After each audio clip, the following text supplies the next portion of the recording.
Online पे जो बच्चे बैठे हुए हैं सबको भी गुड मॉर्निंग। क्या आप लोग मेरी आवाज़ सुन पा रहे हैं बच्चों? आप तो सुन ही पा रहे हो। ऑनलाइन वाले बच्चे आप बताइए, क्या आप लोग सुन पा रहे हो कि मेरी आवाज़ ठीक है? सुन पा रहे हो आप बच्चों? पिछली क्लास तक हम डिफ्रैक्शन पढ़ रहे थे, उसको आज हम खत्म कर देंगे। लिखिए रिजॉल्विंग पावर ऑफ माइक्रोस्कोप। हमने रिजॉल्विंग पावर ऑफ टेलीस्कोप तो कर लिया था। आज इसका असाइनमेंट दे देंगे आपको, क्योंकि डिफ्रैक्शन आज खत्म हो जाएगा। जितने भी क्वेश्चन है डिफ्रैक्शन के उस शीट में, वो आप सारे कर पाओगे अब। तो रिजॉल्विंग पावर ऑफ माइक्रोस्कोप क्या होगा? ये रहा आपके पास। माइक्रोस्कोप का भी ऑब्जेक्टिव होता है हमारे पास। ये रहा ऑब्जेक्टिव ऑफ माइक्रोस्कोप। अगर ये सिंपल माइक्रोस्कोप है तब तो यही ऑब्जेक्टिव है, यही सब कुछ है। और अगर ये कंपाउंड माइक्रोस्कोप है तो ऑब्वियस सी बात है ऑब्जेक्टिव के साथ आईपीस भी होगा। लेकिन आप तो मानो कि ये एक माइक्रोस्कोप का एक पहला लेंस है। हो सकता है ये सिंपल भी हो सकता है या फिर कंपाउंड भी हो सकता है, दोनों पॉसिबल है। दोनों में ही पहला सामना किससे होगा? एक लेंस है जिसका फोकल लेंथ एफ है। ये रहा एक ऑब्जेक्ट। माइक्रोस्कोप चाहे कंपाउंड हो चाहे सिंपल हो, आप हमेशा एक छोटे ऑब्जेक्ट को देखने की कोशिश करते हो। वो जो छोटा ब्लर है। ऑब्जेक्ट आपसे बहुत दूर नहीं होता। क्या आ रही है प्रॉब्लम? ब्लर आ रहा है? सर। यस। तो सर। क्या सबको ब्लर दिख रहा है क्या? Yes sir. ओके।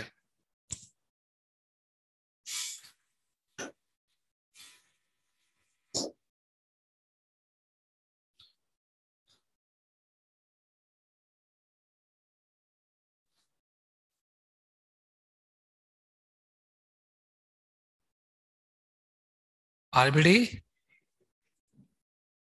आरबीडी तो हो चुका है ना अपना? आरबीडी तो हो गया। हाँ, एक वीडियो आ गया ना। वीडियो भेज भी दिया अपने टेलीग्राम पे। ब्लर आ रहा है, ब्लर। एक वीडियो आ चुका है टेलीग्राम पे, आप उसे देख लो। उसके हिसाब से 3 पेज छोड़ दो और क्या। 3 पेज से काम हो जाएगा आपका। अभी बच्चों सही करवा रहे हैं इसको, फिर आगे बढ़ते हैं अपन। ये ब्लर आ रहा है ना? अरे यार मैं भूल जाता हूँ अब मुझे इसको करवाना पड़ेगा। सही बोला आपने। हीट ट्रांसफर तुम लोगों को पता है कि कब पढ़ाया था बेटा? डेट याद है कि आपको हीट ट्रांसफर की? डेट है तुम्हारे पास? मुझे व्हाट्सअप कर देना। ठीक है, जिस डेट से वो शुरू हुआ था और जिस डेट को खत्म हुआ था उसको व्हाट्सअप कर देना, फिर अपलोड हो जाएगा। ठीक है, मुझे क्या डेट नहीं मालूम पड़ रही थी। मैं हर बार सोचता था कि पूछूंगा। केटीजी हीट ट्रांसफर सब देखो, हीट ट्रांसफर का तो बच्चों वीडियो मिलेगा आपको। केटीजी थर्मोडायनेमिक्स जो अपनी शाम को क्लास होती है ना, उसमें होगा। केटीजी एंड थर्मोडायनेमिक्स शाम को हो जाएगा। हीट ट्रांसफर का आपको वीडियो मिलेगा। Calorimetry and thermal expansion upon class में पढ़े। ब्लर आ रहा है, ब्लर। 19 23 फेब तक मान लो मैक्सिमम। 19 फेब लास्ट मुझे दिया है, मुझे 23 लग जाएगा ऐसा मुझे लग रहा है। मतलब आप मान के चलो कि फेब के अंत तक 23 22 23 24 तक आराम से हो जाएगा। इतना बचा ही, इतना अपना बहुत सारा निपट चुका है अपना। हाँ, तो वो छोटे छोटे चैप्टर बहुत सारे हो गए छोटे छोटे में। सही हो गया बच्चों? Yes sir. Yes sir. हो गया, चलो ठीक है। पे किस चीज का वीडियो भेजा है? क्या बोल रहे हो बेटा? अच्छा, टेलीग्राम पे किस चीज का वीडियो भेजा आपने? नहीं, मैंने 13 के बच्चों को नहीं भेजा है, वो 12 क्लास के बच्चों को भेजा है, आपको नहीं भेजा। रिजॉल्विंग अभी आपको भेजेंगे, आपको रेजो सर्वे भेजेंगे हीट ट्रांसफर का, वो आप देख लेना, आसान चैप्टर है, हो जाएगा। रिजॉल्विंग पावर ऑफ माइक्रोस्कोप क्या होता है मैं आपको समझा रहा हूँ। ये दो ऑब्जेक्ट है जिसको आप देखोगे। एक ऑब्जेक्ट ये रहा और एक ऑब्जेक्ट उसके पास में ही रखा हुआ है। देखो, दो तारे पास में नहीं थे, लेकिन उनके बीच का एंगल बहुत छोटा होता था। यहाँ पर दो ऑब्जेक्ट बहुत पास में होंगे, इन दोनों के बीच में एक दूरी होगी। मैं अगर आपसे ये बोलूं कि हम एक ऐसी डिस्टेंस की बात कर रहे हैं जिसको मिनिमम डिस्टेंस बोल रहे हैं इनको देख पाने के लिए, इससे कम अगर ये पास में आ गए ना तो फिर आपको दिख नहीं पाएंगे। आप जानते हो रेले क्राइटेरिया क्या कहता है? अगर ये स्क्रीन है, स्क्रीन जहाँ पर इमेज बनेगी वो एक तरह से वी होगा, और ऑब्जेक्ट जहां पर रखे होंगे वो असल में यू होगा। तो वी पर इमेज बनेगी। पिछली बार तो एफ पे बनी थी, इस बार एफ नहीं बोल सकते क्योंकि इस बार ऑब्जेक्ट इनफाइनाइट पे नहीं रखा हुआ है, ऑब्जेक्ट कुछ पास में रखा हुआ है। तो एक इमेज यहाँ बनेगी, उसका एक सर्कल बनाएंगे अपन। और दूसरे की इमेज अगर यहाँ बन गई, यानी उसका जो मैक्सिमा है वो यहाँ आ गया, वो केस हम बना रहे हैं यहाँ पे, तो मिनिमम डिस्टेंस आएगी। एग्री? तो मिनिमम डिस्टेंस ये होगी। अगर आपका दोनों ऑब्जेक्ट इतनी दूरी पर रखे हुए हैं, इतनी दूरी पर, तो उस केस में दूसरे वाले का भी इमेज कुछ ऐसा बनेगा। एग्री? क्या ये वही केस नहीं हो गया जब दोनों के मैक्सिमा आपस में कोइंसाइड कर जाएंगे? बोलिए। हुआ कि नहीं हुआ? दोनों का पीक बराबर दिखना चाहिए। तो इस केस में अगर इससे भी पास में हो गया तो फिर क्या होगा? अगर मैं इस ऑब्जेक्ट को थोड़ा और पास में ले आऊंगा तो इमेज यहाँ बनेगी and that will be gate mix, और आप इनको अलग अलग करके नहीं देख पाओगे। तो मिनिमम डिस्टेंस फॉर रेजोल्यूशन कितना है? D minimum. हम इसको निकालना चाहते हैं, ये कैसे निकलेगा? तो ये तो आपको साफ ही दिख रहा है कि ये एंगल कितना होता है, आपको सबको पता है। इनफैक्ट ये दूरी आपको पता है, ये एरिया डिस्क का रेडियस कितना होता है? कुछ याद आ रहा है? ये एंगल कितना होगा? 1.22 lambda by A is the aperture diameter, आप कह सकते हो ये रहा अपर्चर डायमीटर। तो ये लेंथ कितनी आएगी? ये लेंथ ए बी लेंथ होगी 1.22 lambda by a into v. जैसे हम कैपिटल डी कर रहे थे, अब इंटू वी कर दिया बने, ये डिस्टेंस निकाल दिया बने। ये डिस्टेंस कितनी है? D minimum. अब लगाओ सिमिलर ट्राइंगल। डी मिनिमम हमें निकालना है, divided by you is nothing but 1.22 lambda v by a upon v, this upon this, this upon this। आगे समझ में? यहां से आपको डी मिनिमम मिलने वाला है। कितना मिलेगा D minimum? 1.22 lambda by a into u, this is D minimum. D minimum कहलाता है यूनिट ऑफ रेजोल्यूशन। इतना सेपरेशन कम से कम तक वो देख पाएगा, इससे कम हो गया तो वो नहीं देख पाएगा। अगर आप चाहते हो कि रिजॉल्व हो जाए तो रिजॉल्व होने के लिए क्या कंडीशन है? if separation between objects O1 and O2 is D, then D should be greater than or equals to D minimum for resolution। अगर सबको समझ में, अगर ये दोनों ऑब्जेक्ट जो बिल्कुल पास पास में रखे हुए तो छोटे छोटे ऑब्जेक्ट है, अगर आप चाहते हो कि आपको इस माइक्रोस्कोप से वो अलग अलग दिखे तो उसके लिए जरूरी है कि उनके बीच की डिस्टेंस इस डी मिनिमम से क्या होनी चाहिए? अधिक होनी चाहिए। अगर डी मिनिमम से कम हो गई ना तो आपको वो अलग अलग नहीं दिखेंगे। ये बात सबको समझ में आ गई? अलग अलग देखने के लिए मिनिमम डिस्टेंस इतनी होनी चाहिए। और रिजॉल्विंग पावर इसी यूनिट ऑफ रेजोल्यूशन का इनवर्स होता है। जैसा कि आपको कल बताया था मैंने कि जो आपका डी मिनिमम आएगा यूनिट ऑफ रेजोल्यूशन, उसका जस्ट रिवर्स करिए, आपको पावर मिल जाएगी। तो पावर कितना आ जाएगा? ए अपॉन 1.22 लैम्डा यू। आप याद करिए जब आपको माइक्रोस्कोप पढ़ाया गया था, सिंपल माइक्रोस्कोप भी याद करो, आपको कहा गया था कि मैक्सिमम मैग्निफिकेशन तो तब आता है वो आता है 1 + d/f। और अगर मैक्सिमम मैग्निफिकेशन नहीं लेना, नॉर्मल एडजस्टमेंट की बात करनी है तो आता है d/f। ये d/f कब आता था? जब फाइनल इमेज इनफाइनाइट पे बनती थी। याद आ रहा है? रिलैक्स आइज वाली। और सिंपल माइक्रोस्कोप को याद करें तो सिंपल इमेज या कंपाउंड को भी याद करें तो इमेज इनफाइनाइट पे कब बनेगा? जब u लगभग कितना होगा? f। तो u यूजुअली f लिया जाता है इफ नथिंग इज गिवन। अगर आपको u के बारे में कुछ इंफॉर्मेशन नहीं है, वरना तो u कुछ भी हो सकता है डिपेंड करता है कि आप कैसे रखते हो। कुछ नहीं दे रखा तो u आप कितना लेते हो? मैक्सिमम केस में f, ताकि मैग्निफिकेशन मैक्सिमम आपको मिले, मैग्नीफाइंग पावर आपको मैक्सिमम मिले। और उस केस में रिजॉल्विंग पावर का जो फॉर्मूला आएगा वो निकल के आएगा a अपॉन 1.22 लैम्डा f। आगे सबको समझ में? इस फॉर्मूले को एक और तरीके से इंटरप्रेटेड किया गया है एनसीईआरटी में, मैं आपको वो भी दिखाता हूँ। एनसीईआरटी में क्या किया? ये फोकस दिखाया और ये दिखाया कि लेंस का ये जो एंड है ना, ये यहाँ पे एंगल बना रहा है बीटा। कई बार एग्जामिनर ऐसा बोल सकता है कि लेंस ने जो एंगल बनाया है वो तो 2 बीटा हो जाएगा। कोई आपसे पूछे कि लेंस ने कितना एंगल बनाया? 2 बीटा। हम उसका आधा एंगल लेंगे बीटा।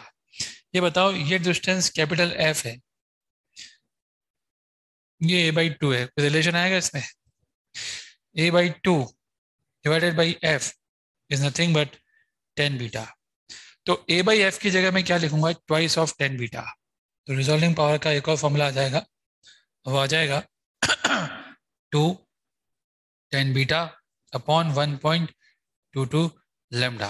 तो ये भी एक फॉर्मूला होता है रिजॉल्विंग पावर का। कई बार आपको बीटा दिया होगा तो उस फॉर्मेट में आप इस फॉर्मूले को भी लिख सकते हो।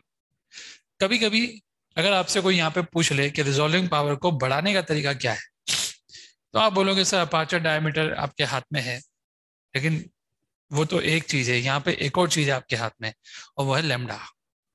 लेमडा आप बदल सकते हो। आप बोलोगे सर लेमडा कैसे बदलेंगे, टेलीस्कोप में तो नहीं बदल पाए थे। देखो टेलीस्कोप में लाइट कहाँ से आ रही थी, तारों से, तो उसके लेमडा को तो आप नहीं बदल सकते। लेकिन ये लाइट तो आपके सामने एक ऑब्जेक्ट रखा हुआ है, इससे आ रही है, क्या इसके लेमडा को भी आप चेंज नहीं कर पाएंगे? कर पाएंगे। उसके लिए आपको करना क्या पड़ेगा, अपना जो माइक्रोस्कोप है, आपने कभी देखा हो, किसी पिक्चर में देखा हो, फॉरेंसिक साउथ की एक मूवी थी, मलयालम पिक्चर, उसमें भी दिखाया था, ये टेलीस्कोप, ये सॉरी माइक्रोस्कोप है। किसी भी ऑब्जेक्ट को देखने के लिए दो ग्लास स्लाइड होती है, ग्लास ग्लास प्लेट, उनके बीच में आप उस चीज को रखते हो, उसको देखते हो। देखा है आपने कभी ऐसा? ये जो ग्लास है ना, इसका अपना एक रिफ्रैक्टिव इंडेक्स होता है। तो आप देखिए जो लाइट लेंस तक जाएगी वो कौन से मीडियम में चल रही होगी, वो म्यू में चल रही होगी। तो आपने लेमडा तो चेंज कर ही दिया ना। तो अगर आप लेमडा चेंज कर दोगे तो रिजॉल्विंग पावर का नया फॉर्मूला कितना आएगा, वो आ जाएगा 2 tan beta divided by 1.22 lambda by mu. इस म्यू का आप ऊपर लेके जाओ, ऊपर लेके जाओगे तो आ जाएगा 2 mu tan beta upon 1.22 lambda. लिख लो आप ये। तो रिजॉल्विंग पावर को आप बहुत बढ़ा सकते हो, म्यू पे डिपेंड कर रहा है। म्यू वो ग्लास प्लेट है जिसको आप लोगे, अलग अलग तरह की प्लेट आप रख सकते हो, अलग अलग रिफ्रैक्टिव इंडेक्स की, और इस तरीके से आप जितना मर्जी है, हालांकि एक लिमिट होती है हर चीज की, पर आप बढ़ा सकते हो, इसमें कोई डाउट नहीं है। ठीक है। एक और चीज आप नोट कर सकते हो, जेई मेन में एक बार पूछा भी गया, एनसीईआरटी में भी दे रखा है, ये जो चीज होती है ना, इसको बोलते हैं न्यूमेरिकल अपर्चर। बच्चों जो जेई मेन का एग्जाम जो आप देख रहे हो ना, ये आज से कुछ साल पहले सीबीएसई करवाता था। और जब ये सीबीएसई ही करवाता था, प्योर सीबीएसई, अब तो एनटीए करवाता है, लेकिन जब इसको केवल सीबीएसई करवाया जा रहा था, तब कई बार हमने देखा है कि क्वेश्चन सीधे सीधे एनसीईआरटी से उठा के पूछा गया है, जैसे कि रिजॉल्विंग पावर का ये फॉर्मूला, और इस चीज को न्यूमेरिकल अपार्चर कहते हैं, ये वाला आपको जेई में ऑनलाइन के क्वेश्चन में मिल जाए। तो ऐसा इसलिए हो रहा था क्योंकि उस समय ये एग्जाम कौन करवा रहा था, सीबीएसई। हालांकि अभी एनटीए करवा रहा है, और एनटीए की टीम में मैक्सिमम लोग सीबीएसई के ही है, लेकिन फिर भी थोड़ा डिफरेंस तो आ सकता है। लेकिन हमने देखा है जेई में ऑनलाइन के अंदर भी कई सारे क्वेश्चन कैसे आए, एनसीईआरटी बेस्ड आ रहे हैं। बहुत आसान से सवाल जिसको हम बोलते हैं वो आते हैं, किसी किसी के स्लॉट में आसान आते हैं, किसी किसी के स्लॉट में अच्छा पेपर भी आया है, ऐसा भी नहीं है कि सबके एकदम लल्लू पेपर आता है। फटाफट लिख लीजिए इसको, resolving power of microscope is over. अब लास्ट टॉपिक बचा है, मुझे बताना है, उसके बाद खत्म। लिख लिया सर। रिजॉल्विंग पावर नहीं, ये जो आप चैप्टर पढ़ रहे हो सिर्फ इस साल के लिए, तो सिर्फ मेंस में, अगले साल जो बच्चे आएंगे उनके लिए ये एडवांस में भी होगा। और मेंस में ये जो चैप्टर हम पढ़ते हैं ना, सेमीकंडक्टर, ईएम वेव, डिफ्रैक्शन, इन सब ऐसे 6-7 चैप्टर है जो सिर्फ मेंस के हैं, उसमें से 5-6 क्वेश्चन आते हैं एग्जाम में। वो चैप्टर छोटे छोटे हैं, तो वो एक इंपॉर्टेंट चैप्टर होते हैं जेई मेन के हिसाब से। अगर छोटे चैप्टर हो और 6 क्वेश्चन आप उनमें से बना लेते हो, 5 या 6 क्वेश्चन, तो बहुत फायदा है आपको। सेमीकंडक्टर से एक क्वेश्चन आ ही रहा है हर बार, कम्युनिकेशन से भी कई स्लॉट में हमने देखा है एक क्वेश्चन आ ही जाता है। हालांकि वो तो एनसीईआरटी के सिलेबस से ही बाहर हो गया, लेकिन फिर भी आता है। बोर्ड में नहीं है अब, बोर्ड में अब परमानेंटली खत्म कर दिया है, not because of Covid, permanently खत्म कर दिया है। सेमीकंडक्टर में ट्रांजिस्टर को भी खत्म कर दिया गया है, बोर्ड से हट गया है। बोर्ड में अब ट्रांजिस्टर नहीं आएगा, परमानेंट हट गया, उसको हटा ही दिया। वो इतनी हैवी चीज है कि उसको 12th क्लास का बच्चा नहीं समझ सकता। उसको दे रखा था कई सालों तक, लेकिन फिर समझा कि ये तो ऐसी चीजें कि समझ में आता ही नहीं है।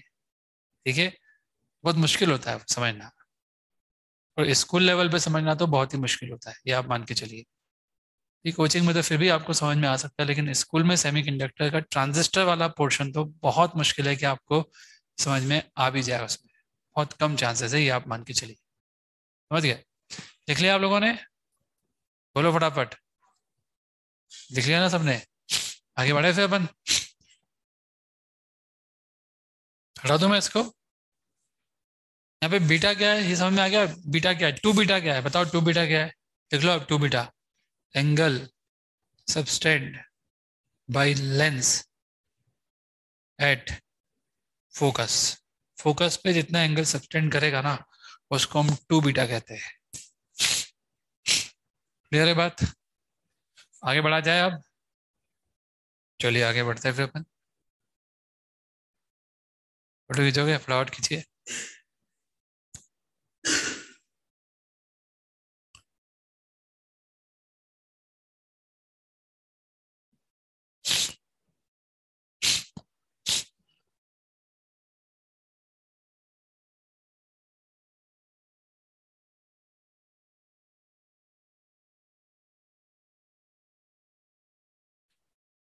स्क्रीनशॉट ले लो बच्चों, अगर नहीं लिख पा रहे हो। अब इतना स्लो मत लिखो यार, अब टाइम ऐसा आ लिख गया है लिया कि अपने को सर। बहुत तेज लिखना है।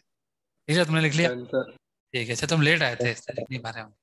तो हटा दो मैं इसको। सर। कोई एक बच्चा इसका स्क्रीनशॉट लेकर के अपने ग्रुप पे डाल दो। कोई भी एक बच्चा स्क्रीनशॉट ले लो और ग्रुप पे डाल दो, बाकी बच्चों को ही मिल जाएगा ये। मैं हटा रहा हूँ इसको अब।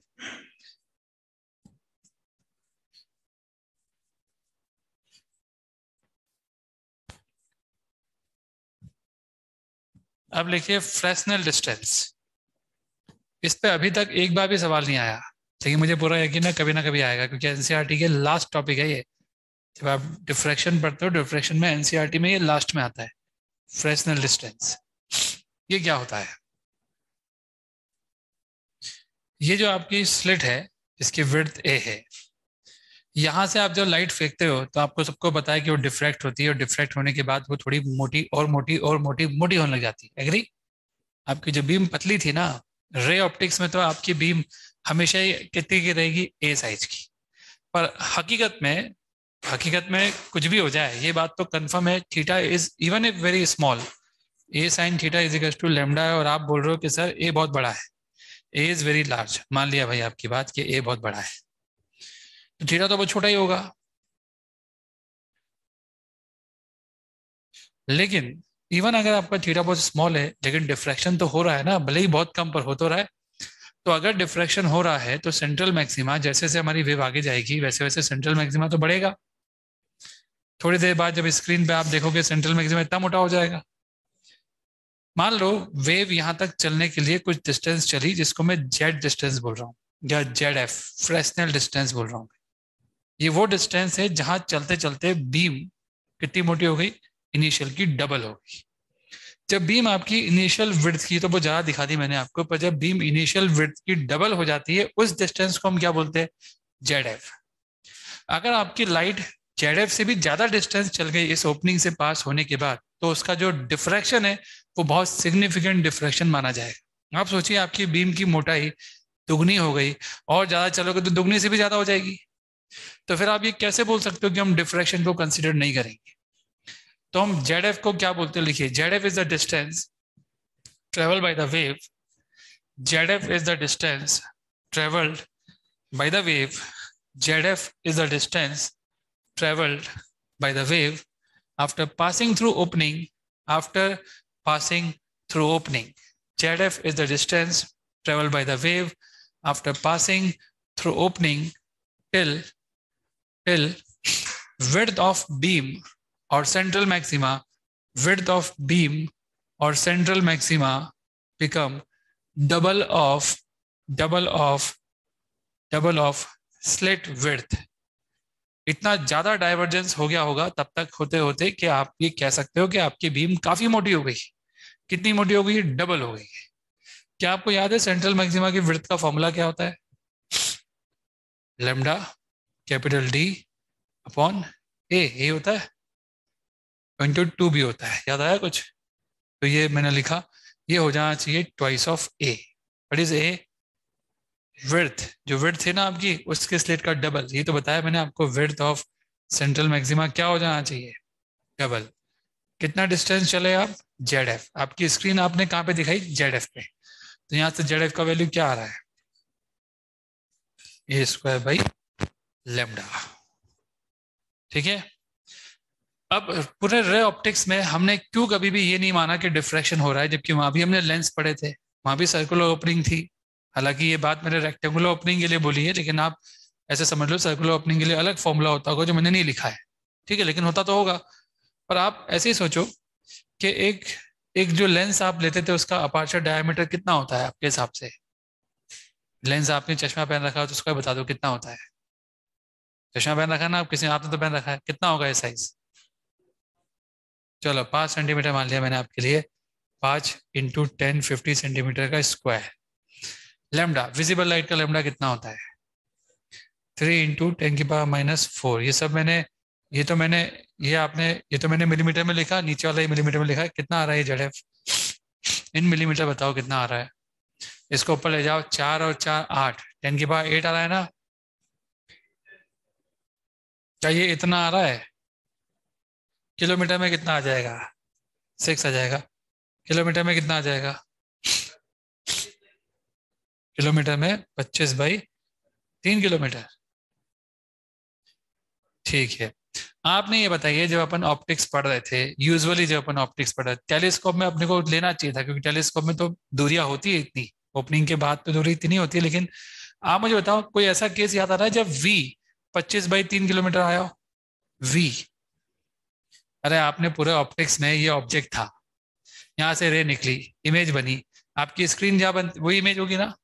तो कभी आपकी इमेज या स्क्रीन लेंस से 25/3 किलोमीटर दूरी पे थी क्या? पूरे ऑप्टिक्स में नहीं थी ना। इसलिए आपने ऑप्टिक्स में क्या नहीं लिया? डिफ्रैक्शन कंसिडर नहीं किया, क्योंकि जो विजिबल लाइट है उसका वेवलेंथ आप जानते हो इसी ऑर्डर का होगा, 10⁻⁴ का। अब 4 5 6 कर लो, 7 कर लो, तो 25/7 किलोमीटर आ जाएगा, वो भी नहीं लिया होगा। समझ में आ गया? तो हम ऑप्टिक्स पढ़ते समय क्यों हम इसको इग्नोर कर रहे थे? क्योंकि ऑप्टिक्स पढ़ते समय हमें ये बताया जा रहा है कि लेंस से निकलने के बाद जब लाइट इतना किलोमीटर चल जाएगी, तब आपको मानना है कि सिग्निफिकेंट डिफ्रैक्शन हुआ है। समझ में आ गया? तो if light travel distance z after passing through opening,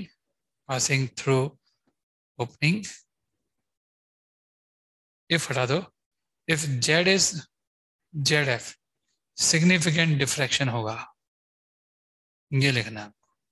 तो सिग्निफिकेंट डिफ्रैक्शन आप कब मानोगे? Consider diffraction effect. कब मानोगे डिफ्रैक्शन इफेक्ट? जब लाइट ओपनिंग से निकलने के बाद कितना चल जाएगी? ZF या उससे ज्यादा। और ZF विजिबल लाइट के केस में, जो हम ऑप्टिक्स में जो क्वेश्चन करते हैं उसमें ZF काफी बड़ा आ रहा है, काफी किलोमीटर्स में आ रहा है, और इतना बड़ा किलोमीटर तो हमने कभी चला ही नहीं ऑप्टिक्स में लेंस के बाद।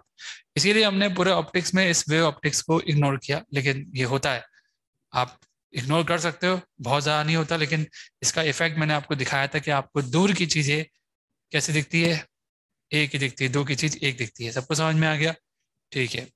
इसी में आखिरी चीज है, एक बार ऐसा हुआ है 2016 में, जब आपसे ये पूछा गया है, मैं आपको एक केस बता रहा हूँ क्या पूछा गया था। एक होल दिया था जिसका रेडियस आपको A दिया था, इस पे बीम फेंकी गई थी, और आपसे पता है क्या बोला था? ये पहली बार हुआ था ऐसा। उन्होंने ये कहा कि ज्योमेट्रिकल स्प्रेड और डिफ्रैक्शन के कारण जो स्प्रेड होगा, उसका मिला के बताइए, जो यहाँ पे स्पॉट बनेगा उसका साइज कितना होगा। रिपीट, ज्योमेट्रिकल स्प्रेड भी करवाना है, और साथ ही साथ कौन सा स्प्रेड करवाना है? डिफ्रैक्शन वाला। तो अब तो हम तो चक्कर ही खा गए, क्योंकि हमको तो ये पता है कि स्प्रेड तो ये होता है, खत्म बात। इसमें दो दो स्प्रेड कहाँ से आ गए? लेकिन एक बार ऐसा हुआ है, जब जेईई के एग्जाम में इस तरह का भी डायलॉग आया है, तो मैं आपको बता दूं इस तरह का डायलॉग क्यों आया होगा। क्या है ना, ज्योमेट्रिकल स्प्रेड इसको बोलेंगे। अगर केवल रे ऑप्टिक्स होती तो ये स्प्रेड होता। ज्योमेट्रिकल स्प्रेड का मतलब है if there is a geometrical optics, तो स्प्रेड कितना होता? तो रेडियस यही होता ना। अब बात आती है कि डिफ्रैक्शन के कारण कितना फैल गया होगा। तो आप सबको पता है कि डिफ्रैक्शन की वजह से फैला होगा कुछ ऐसा, और हम सबको पता है कि जो फर्स्ट मिनिमा आएगा आपका, वो जिस एंगल पे आएगा, वो एंगल आप चाहे यहाँ से नापो चाहे यहाँ से नापो, ऑलमोस्ट एक ही बात है। आपकी जो स्लिट होती है, जो विड्थ होती है, आपने कहा कि पॉइंट P पे मिनिमा आ रहा है, आप चाहे एंगल थीटा यहाँ से बताओ या यहाँ से बताओ, ऑलमोस्ट एक ही तो बात होगी ना। स्लिट तो पतली है आपकी, ये बहुत दूरी है, एग्री? तो वो जो मिनिमा एंगल था वो कितना था? 1.22 लेमडा बाई विड्थ है 2a, एग्री? ये डिस्टेंस आपके पास कैपिटल D होगी, मान लो कैपिटल L है, तो बताओ ये डिस्टेंस कितनी आ जाएगी? 1.22 lambda upon 2a into L।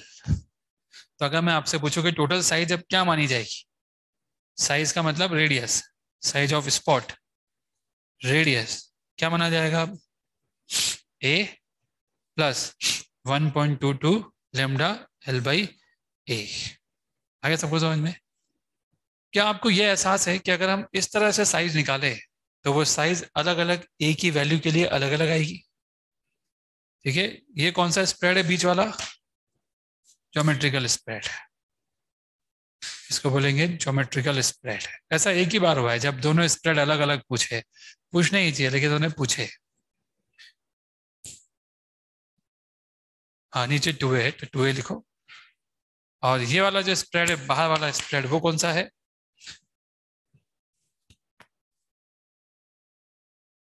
वो है डिफ्रैक्शन के कारण जो स्प्रेड हुआ है, डिफ्रैक्शन, डिफ्रैक्शन के कारण स्प्रेड जो फैला हुआ है ना वो हम बता रहे हैं। और साइज ये हो जाएगा। क्या ये साइज ए पर डिपेंड कर रहा है? क्या मैं आपसे ये पूछ सकता हूँ ए की कौन सी वैल्यू के लिए ये मिनिमम होगा? भाई ए की अलग अलग वैल्यू के लिए ये टोटल रेडियस अलग अलग आएगा। dr by da is equal to 0 for minimum of r। बताओ क्या करूँ मैं? डिफरेंशिएट करूँ तो 1 आ जाएगा plus 1.22 lambda L by 2 minus 1 by A square आ जाएगा। क्या यहाँ से ए कितना आ जाएगा? लैम्डा एल 1.22 अपॉन 2 का स्क्वायर रूट और इसका भी स्क्वायर रूट। एग्री? ये बताओ ये वैल्यू कितनी आएगी?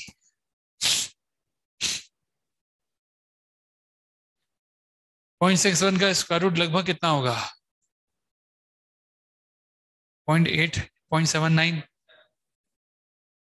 0.79 लिख दिया मैंने, 0.8 के आसपास ही आ गया। 0.8 से तो 64 हो जाएगा, 0.79 0.78 मान लो, 0.7 से ज्यादा है, 7.7 तो 49 ही होगा ना। 0.61 के लिए 0.7 से तो बड़ा ही होगा। मैंने एक रफ आइडिया से इसकी वैल्यू निकाली, बाकी कैलकुलेटर से निकाल सकते हैं। इसको राउंड ऑफ करेंगे तो ये इतना आ जाएगा आफ्टर राउंड ऑफ। सबको समझ में आ रहा है? कोई डाउट किसी को इसमें? तो अगर आपका ए इतना हुआ, रेडियस ऑफ द होल जहां से लाइट जा रही है, तो जो स्प्रेड होगा दोनों का मिलाकर के टोटल स्प्रेड वो कैसा होगा? मिनिमम हो जाएगा। उसकी वैल्यू कितनी आएगी? अगर वैल्यू निकाले अपन तो आर मिनिमम निकाले अपन, कितना आएगा? ए की जगह रखो root lambda L plus 0.61 lambda L upon root lambda L 1.61 root lambda L. ठीक है, 1.61 को राउंड ऑफ करो तो कितना हो जाएगा? 2 रूट लेमडा एल, और इसको हम लिख सकते हैं रूट 4 लेमडा एल। सबको समझ में आ गया? ये क्वेश्चन जेई 2016 का है, जेई मेन 2016 का। और आप कह सकते हो कि इस पर्टिकुलर चैप्टर में अब तक का सबसे अजीबोगरीब सवाल वो यही है।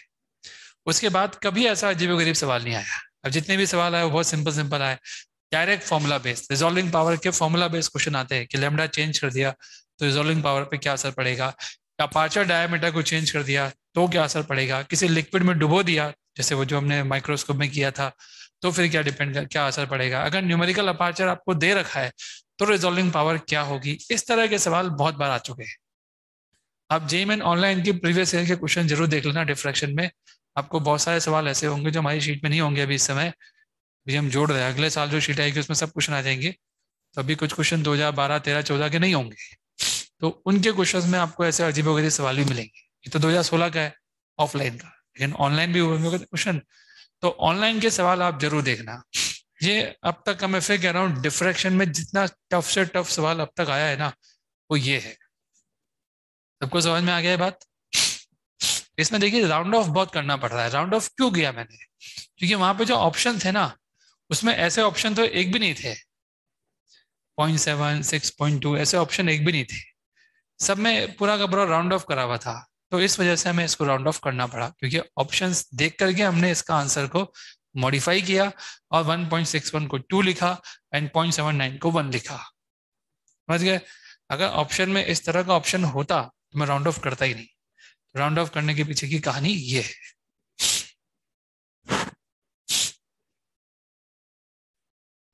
हटा दूं मैं इसको?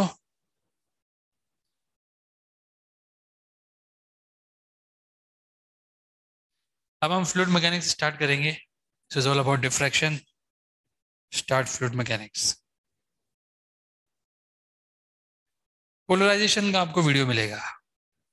पोलराइजेशन मेरे हिसाब से 40 मिनट का है, ठीक है, जिस बैच में पढ़ाऊंगा उस बैच में 40-45 मिनट में वो खत्म हो जाएगा, या मैक्सिमम 1 घंटा।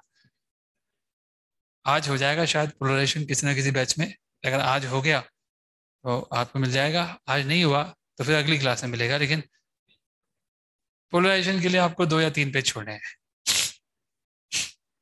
फिर डिफ्रेक्शन के साथ ही पढ़ाते हैं, लेकिन मैं आप लोगों को फ्लूइड मैकेनिक्स पढ़ाऊंगा। ईएम वेव के जस्ट बाद पढ़ाया जाता है पोलराइजेशन। अभी ईएम वेव चल रहा है अपना, तो ईएम वेव आप थोड़ा बहुत तो पढ़ ही चुके हो, तो पोलराइजेशन आपको समझ में आ जाएगा।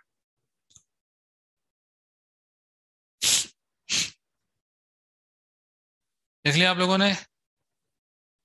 आगे बढ़ा जाए, फिर चैप्टर चेंज करेंगे अब, ठीक है? ऑनलाइन में जो बच्चे उन्होंने लिख लिया, यस सर। ठीक है, तो मैं मिटा दूंगा बच्चों का, फटाफट लिखिए आप।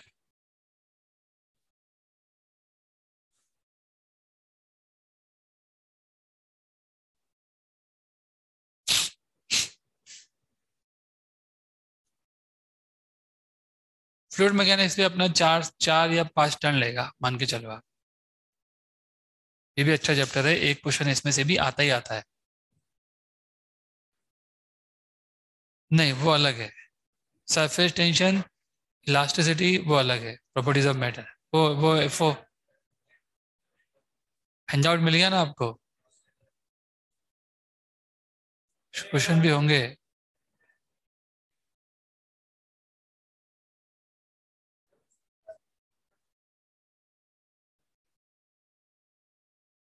चलो आगे बढ़े, आगे बढ़ा जाए। आपको डिफ्रेक्शन का ही मिला था क्या हैंडआउट?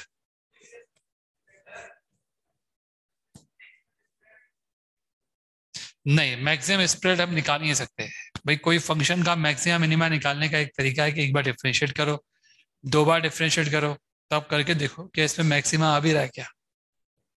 मेरे पास एक ही वैल्यू आई ना भाई। आपने जब सॉल्व किया तो प्लस माइनस तो बोल नहीं सकते, ए माइनस कैसे हो सकता है, ये तो रेडियस है।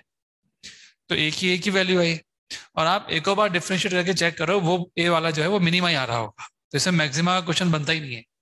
इसमें ये क्वेश्चन बनेगा कि मिनिमम ज्योमेट्रिकल स्प्रेड कितना होगा। फंक्शन ही ऐसा बना है कि वो ए पर इस तरह से डिपेंड कर रहा है कि मिनिमा कितना आएगा। समझ गए बच्चों? लिखिए फ्लूइड मैकेनिक्स, 3 पेज छोड़ दो आप पोलराइजेशन के लिए। फ्लूइड मैकेनिक्स हम शुरू कर रहे हैं। जब हम फ्लूइड मैकेनिक्स पढ़ते हैं तो पहली बात तो हम फ्लूइड की बात करते हैं, और फ्लूइड हम किसे कहते हैं? हमारे लिए फ्लूइड लिक्विड है। हालांकि गैस को भी फ्लूइड कहते हैं, लेकिन हम लिक्विड को पढ़ेंगे। गैस के लिए हम काइनेटिक थ्योरी ऑफ गैस पढ़ेंगे, जहाँ पे हम गैस की सारी कहानी पढ़ेंगे। इस चैप्टर में हम केवल लिक्विड की बात करेंगे। फ्लूइड मैकेनिक्स के हमने 2 टुकड़े किए, एक फ्लूइड स्टैटिक्स, जैसे हम काइनेमेटिक्स एनएलएम में करते थे वैसे ही, और एक फ्लूइड डायनेमिक्स। दोनों में अंतर क्या है?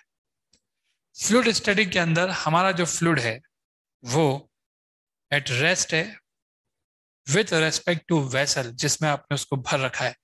अगर आपने फ्लूइड को किसी वेसल में भरा हुआ है तो उस वेसल के रेस्पेक्ट में आपका ये फ्लूइड मूव नहीं कर रहा, उस कंडीशन को हम बोलते हैं फ्लूइड स्टैटिक।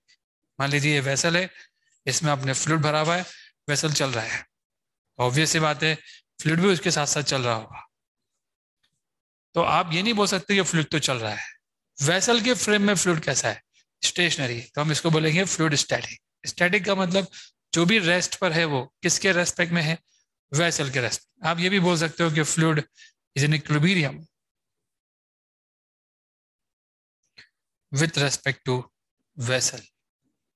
और डायनेमिक्स के अंदर क्या होगा? डायनेमिक्स में जिस वेसल के अंदर आपका ये फ्लूइड पड़ा हुआ है, ये उसके रेस्पेक्ट में फ्लो कर रहा होगा।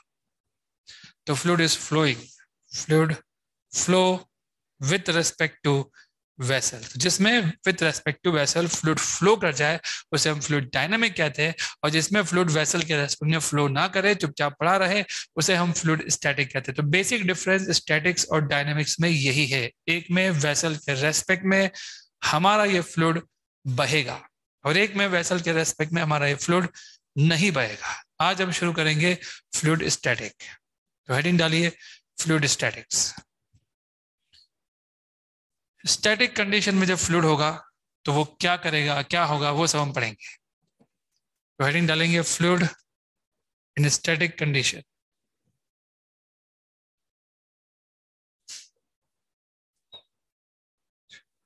बच्चों सॉलिड और लिक्विड में एक बहुत बड़ा अंतर है। सॉलिड की एक खास बात है, मैं आपको पहले बताता हूँ सॉलिड की खास बात क्या है। अगर ये सॉलिड है तो सॉलिड में भी बहुत सारे एटम्स होते हैं और लिक्विड के अंदर भी होते हैं, और एटम्स की ऐसी लेयर होती है, सेम लेयर लिक्विड के अंदर भी होगी। सॉलिड पे अगर आप यहाँ पर एक फोर्स लगाओगे तो आप एक तरह से इन सारे के सारे लेयर को बोल रहे हो आगे बढ़। आप ऐसे फोर्स लगाओगे ना, यू यू जैसे जस्टर दिख रहा है, इसे मैंने ऐसे फोर्स लगाया टॉप सरफेस पे यू। अगर मैं टॉप सरफेस पे सरफेस के पैरेलल कोई फोर्स लगाऊंगा, मैंने लगा दिया मान लो, तो आपके इस फोर्स के, अगर मान लो यहाँ पे चिपका दिया इसको, ऊपर फोर्स लगा रहे हैं, तो ये जो दिख रहे हैं ना ये सब लेयर, आप इन सारी लेयर को आगे भेजने की कोशिश कर रहे हो। सॉलिड विरोध करता है, अच्छा खासा विरोध करता है। इतना आसान नहीं होता उसमें एक लेयर को दूसरे लेयर के रेस्पेक्ट में खिसकाना। इस लेयर को इस लेयर के रेस्पेक्ट में आप आगे शिफ्ट कर दो, इतना आसान नहीं है। सॉलिड विरोध अच्छा खासा करता है, लिक्विड भी करता है, लेकिन लिक्विड का विरोध सॉलिड के कंपैरिजन में ना के बराबर होता है। अगर पानी आपके पास है और आपने ऐसा फोर्स लगा दिया पैरेलल टू द सरफेस, तो ये जो लेयर है ना, ये लेयर फ्लो कर जाएगी किसके रेस्पेक्ट में? नीचे वाले लेयर के रेस्पेक्ट में। या जिस वेसल के अंदर ये पड़ा हुआ है, ये सारी लेयर तो चुपचाप पड़ी हुई थी वेसल के अंदर, ये लेयर आगे बढ़ जाएगी, तो आपका फ्लूइड क्या करने लग जाएगा? फ्लो करने लग जाएगा। तो फ्लूइड के साथ एक समस्या ये है कि अगर थोड़ा सा भी फोर्स उसकी सरफेस के पैरेलल लग गया तो आपका फ्लूइड स्टैटिक कंडीशन में रह ही नहीं पाएगा। जिस भी बर्तन में आपने उसे भरा है, अगर इस बर्तन में आपने उसको भरा है और फ्लूइड का थोड़ा सा भी फोर्स, कहीं तो आए नहीं, अगर आपने इस फ्लूइड पे थोड़ा सा भी फोर्स लगा दिया सरफेस के पैरेलल, तो फिर ये फ्लूइड बहने लग जाएगा। तो इस डायलॉग को लिखिए, फ्लूइड इन स्टैटिक कंडीशन के अंदर लिखिए पहला point, fluid do not able to resist any force, fluid do not able to resist any force, fluid do not able to resist any force, do not able to resist any force acting funny, fluid do not able to resist any force acting parallel to its surface, that is fluid start flowing, that is fluid start flowing when such forces act on it, when such forces act on it। इसका मतलब क्या हुआ? अगर आपका fluid static condition में है तो ये बात 100% कंफर्म है कि उस फ्लूइड पर जो फोर्स लग रहा होगा वो कैसा लग रहा होगा? वो उस सरफेस के पैरेलल तो लग ही नहीं रहा होगा, वो सरफेस के नॉर्मल लग रहा होगा। ये रहा फ्लूइड, ये जो टॉप सरफेस दिख रही है, इनके अपने एटम्स होंगे, इनका कुछ हल्का फुल्का सा ग्रेविटी फोर्स अगर आप मान लो तो वो भी ऐसा लग रहा है ना ग्रेविटी फोर्स ऐसा। अगर हवा जो बाहर की जो हवा है वो भी इस पे सर फोड़ फोड़ के अपना फोर्स लगा रही होगी तो हवा हमेशा नॉर्मल फोर्स ही लगाएगी। तो आप ये देखिए कि इस सरफेस के ऊपर जो भी फोर्स लग रहे हैं कैसे लग रहे हैं? इस सरफेस के नॉर्मल। समझ में आ रहा है? तो नेट फोर्स जो एक्सटर्नल फोर्स जो इन पे लगेगा, एक्सटर्नल फोर्स ग्रेविटी फोर्स है, एक्सटर्नल फोर्स प्रेशर का फोर्स है। अब यूं तो इनके बीच में जो इंटरमोलिकुलर फोर्स ऑफ अट्रैक्शन होगा वो तो अलोंग द सरफेस ही होता है, और वो उस सरफेस का इंटरनल फोर्स है, उससे हमें कोई प्रॉब्लम नहीं है। हम एक्सटर्नल फोर्स की बात कर रहे हैं। कोई भी एक्सटर्नल फोर्स जो इन सरफेस पे लगेगा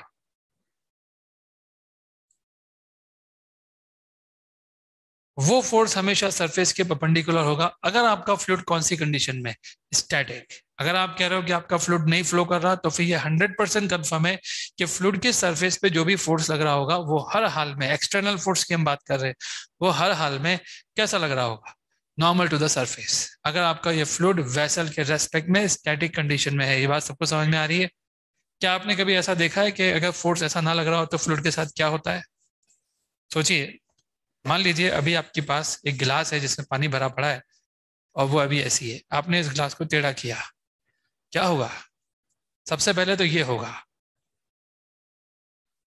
पर जैसे ही ये होगा जो ग्रेविटी फोर्स लग रहा था, अब वो ग्रेविटी फोर्स इस सरफेस के पैरेलल कहाँ रहा? अब तो इस mg का एक कंपोनेंट आ जाएगा। ये रहा वो component, mg component parallel to surface. ये क्या करेगा, इस फ्लूइड को इस तरफ बहाएगा, तो आपका ये फ्लूइड इस तरफ बहने लग जाएगा, और जैसे जैसे वो इस तरफ बहेगा यहाँ से फ्लूइड कम हो जाएगा, यहाँ फ्लूइड बढ़ जाएगा, और जैसे ही यहाँ फ्लूइड बढ़ेगा अगले ही पल जो सीन आप देखोगे ना, वो सीन ये होगा कि आपका यहाँ से कम हुआ, यहाँ से बढ़ा, और आपका लेवल वापस से हॉरिजॉन्टल हो जाएगा।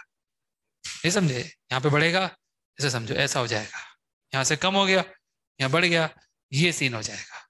तो आपका फ्लूइड का लेवल अगेन क्या हो जाएगा, हॉरिजॉन्टल। हॉरिजॉन्टल इसलिए क्योंकि हॉरिजॉन्टल केसेस में ही नेट फोर्स इस पे कितना आ पा रहा है, 0। आपने ऐसा कभी होते हुए देखा है? आप जानते हो, आप पानी पीजिए, आप पानी पियेंगे तो ऐसे ही होता है। मैं अभी दिखा भी सकता हूँ आपको, मैं थोड़ा सा पानी पी लूँ फिर दिखाता हूँ आपको। ये तो आपने देखा ही होगा, कांच की गिलास में नॉर्मली पानी हम नहीं पीते हैं, राइट। आप देखिए, आप सब लोग देख सकते हो, अगर आपको दिख रहा है पानी, तो दिख रहा है पानी सबको, ठीक है। आपके सामने मैं इसको कर रहा हूँ, आप देखिए, आपको लग रहा है पानी इस तरफ तो आ रहा है, लेकिन इसकी सरफेस हमेशा कैसी बनी हुई है, वही हो रहा है, ये होगा। और ये सब इतना तेजी से होता है कि शायद आपको बहुत ढंग से एक एक मॉलिक्यूल, एक एक जो लिक्विड का मॉलिक्यूल, एक एक एलिमेंट जो है वो शायद आपको इस तरफ आते हुए ना दिखता हो, लेकिन इस तरफ पानी जा रहा है ऐसा आपको जरूर फील आता होगा, राइट। तो पानी का सरफेस हॉरिजॉन्टल बना रहेगा, उसका लॉजिक मैंने आपको दे दिया है। कंसेप्ट यही है कि फ्लूइड की सरफेस पे जो भी पानी, जो भी फोर्स होगा वो कैसा होना चाहिए, perpendicular to surface. Otherwise fluid आपका कौन सी कंडीशन में नहीं हो सकता, स्टैटिक कंडीशन में। लिखिए, liquid surface shape in various cases. अलग अलग केसेस में हम जानना चाहते हैं कि लिक्विड की जो सरफेस होती है उसकी शेप कैसी होती है। पहला केस जो हम लेंगे वो होगा ट्रांसलेटिंग एक्सेलरेटेड वेसल। आपका एक वेसल एक्सेलरेट हो रहा है, मान लीजिए पहला केस में आपको दिखा रहा हूं, सिर्फ हॉरिजॉन्टल एक्सेलरेशन है, ये इसमें पानी भरा हुआ है और आपसे बोला जा रहा है कि बर्तन जो है वो चुपचाप नहीं पड़ा हुआ है, बर्तन एक्सेलरेट होते हुए आगे भाग रहा है। और अभी भी आपसे कहा जा रहा है कि बर्तन के रेस्पेक्ट में हमारा ये फ्लूइड कौन सी कंडीशन में, स्टैटिक। होता है ना ऐसा, फ्लूइड स्टैटिक कंडीशन में हो सकता है बर्तन के रेस्पेक्ट में। अब ग्राउंड से देखोगे तो ये फ्लूइड तो आगे भाग रहा है, वो भी कितना एक्सेलरेशन से, ए से। नहीं भाग रहा क्या? जब बर्तन भाग रहा है तो बर्तन के रखी अंदर हर चीज भागेगी, इसमें कोई डाउट होना है। पर वेसल के रेस्पेक्ट में अगर हमारा ये फ्लूइड स्टैटिक कंडीशन में है तो ऐसी शक्ल तो फ्लूइड की हो ही नहीं सकती। आप बोलोगे सर क्यों नहीं हो सकती? अभी आपने थोड़ी देर पहले कहा था सर mg फोर्स लगेगा, ठीक है। मैं इस एयर प्रेशर को काउंट नहीं कर रहा, इसको छोड़ दो आप। इसका कारण ये है कि मैंने एक प्रेशर फोर्स आपको नहीं बताया, P इंटू ए भी होता है, वो दोनों आपस में कट जाते हैं। अभी बताएंगे आपको बाद में ये किससे कटा, अभी तो आप मान लो ये नहीं है, ठीक है। हवा का फोर्स किससे कट गया? क्या होता है, ये जो फ्लूइड मॉलिक्यूल्स होते हैं ना, ये भी सर फोड़ते हैं। इस सरफेस के नीचे जो मॉलिक्यूल्स है ना, वो अपना जैसे हवा सर फोड़ती है ना, वैसे ये भी सर फोड़ते हैं। इस सरफेस पे इसके नीचे वाले मॉलिक्यूल भी सर फोड़ के फोर्स लगाते हैं, हवा भी लगाती है। और जब दोनों लगाएंगे तो नेट फोर्स कितना हो जाएगा, 0। और वो सरफेस का तो वो टेंशन नहीं है अपने को टेंशन mg का है। और अपने को एक और टेंशन हो सकता है सूडो फोर्स का। Why pseudo force? आप इसकी फ्रेम में जाके बोल रहे हो कि आपका फ्लूइड स्टैटिक कंडीशन में है, तो इसकी फ्रेम में जाते, जैसे ही इसकी फ्रेम में जाएंगे आपको हर सरफेस के हर एक एलिमेंट पर आपको किधर फोर्स लगाना पड़ेगा, इस तरफ। ये जो फोर्स दिख रहा है ना आपको, ये फोर्स सरफेस के अलोंग आ गया है। तो अगर ये सरफेस के अलोंग है तो आप ऑब्वियस सी बात है आपका फ्लूइड कैसे स्टैटिक कंडीशन में रहेगा, फ्लूइड इस तरफ भागेगा, इस तरफ भागेगा तो यहाँ उठेगा, यहाँ कम होगा। तो कुछ शेप जो आएगी वो आपको बता जाती है कैसे आएगी। आप बोलोगे सर शेप कैसे आएगी, आप कैसे कंफर्म कर रहे हो? मैं आपको समझाता हूँ। इन दोनों का नेट कितना आएगा, इन दोनों का नेट फोर्स निकालोगे ना आप, तो वो इधर आएगा। एग्री? सबका इधर भी mg लग रहा है, इधर भी लग रहा है, तो नेट किधर आएगा, इधर। तो सरफेस पे नेट फोर्स कैसा लग रहा है, तिरछा। तो आपकी जो सरफेस है ना, वो इस तिरछे फोर्स की क्या होनी चाहिए, परपेंडिकुलर। अरे अभी तो आपने कहा कि सरफेस पे नेट फोर्स स्टैटिक कंडीशन में कैसा लगेगा, सरफेस के परपेंडिकुलर। तो अगर आपका नेट फोर्स ऐसा तिरछा लग रहा है तो आपकी सरफेस ऐसी तो हो नहीं सकती, आपकी सरफेस कुछ ऐसी हो जाएगी। एग्री? तो मान लेता हूँ कि ऐसी हो गई, और आपको बताते हैं कि वो जो सरफेस हो गई उसका एंगल कितना आएगा। Let's suppose this angle is theta, और हमें ये थीटा निकालना है। हमको मालूम है ये नेट फोर्स है। ये नेट फोर्स दो फोर्स से आया है, एक MA से और एक MG से। एग्री? ये थीटा है तो ये भी थीटा होगा, ये 90 माइनस थीटा होगा, और ये थीटा हो जाएगा। अब आप देख के बताओ टेन थीटा कितना आ रहा है। MA अपॉन MG यानी A अपॉन G। तो जितना ज्यादा एक्सेलरेशन होगा आप कह सकते हो उतना ही बड़ा आपका ये थीटा होगा। अगर वेसल उस तरफ गया तो पानी पीछे की तरफ जाएगा। अगर वेसल राइट साइड होता तो, अगर ये वेसल इस तरफ एक्सेलरेट होने की बजाय इस तरफ होता तो क्या होता? बोलो। तो आप बोलोगे सर अगर इस तरफ जाता ना तो पानी उस तरफ जाता, तो इस तरह की शक्ल हो जाती, और ये एंगल थीटा होता, और टेन थीटा का फॉर्मूला ए बाई जी होता।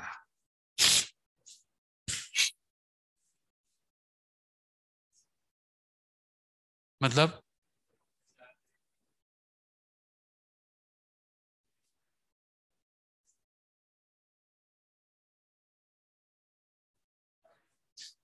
बैठा, बस बैठा, देखो ये वैसा चल रहा है ना।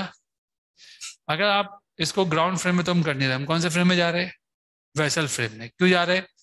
क्योंकि वेसल के रेस्पेक्ट में ही ये स्टैटिक कंडीशन में, ग्राउंड फ्रेम से ये स्टैटिक कंडीशन में नहीं है। स्टैटिक कंडीशन की स्टडी करने के लिए हमेशा किसकी फ्रेम में जाना पड़ेगा?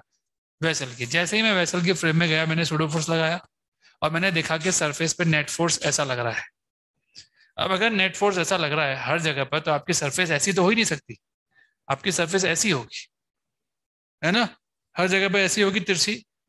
और वो फील भी आ रहा है कि इस तरफ पानी आएगा तो यहाँ उठेगा, यहाँ घटेगा, तो कुछ ऐसा ही बनेगा।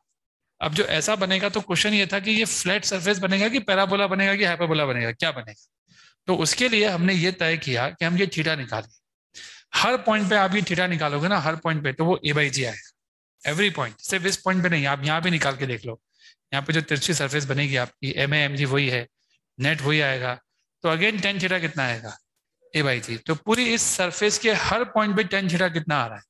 ए बाई जी। इसलिए आपकी सरफेस एक फ्लैट सरफेस बनेगी। सरफेस है तो प्लेन बनेगा, एक फ्लैट प्लेन। और वो प्लेन कितने एंगल पर होगा? हॉरिजॉन्टल के साथ थीटा एंगल पे। और वो टेन थीटा कितना होगा? ए बाई जी।